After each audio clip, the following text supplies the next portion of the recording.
Preserving the rainforest. The world's rainforests are currently disappearing at a rate of 6,000 acres every hour. This is about 4,000 football fields per hour. When these forests are cut down, the plants and animals that live in the forest are destroyed, and some species are at risk of becoming made extinct. Further, as the large-scale harvesting of lumber from the rainforest continues, the balance of the Earth's ecosystem is disrupted. We need the rainforest to produce oxygen and clean the atmosphere to help us breathe. We also know that the Earth's climate can be affected, as well as the water cycle. Rainforests also provide us with many valuable medicinal plants and may be a source of a cure for some deadly diseases. Forests can be managed effectively without endangering rare species of plants and animals and without risking global environmental damage. Companies that harvest timber should not be allowed to clear-cut large areas of forest and should be required to plant new trees after they cut old trees down.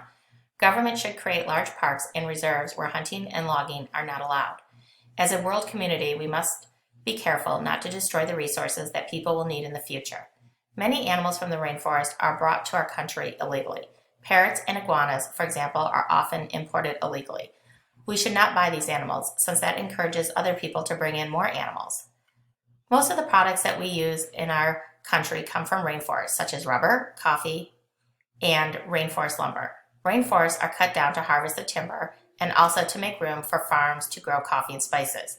Each of us needs to be thoughtful about the way we consume these products and support companies and programs that make a commitment to safe environmental practices. Recycle and reuse whenever possible and help keep the earth green and healthy.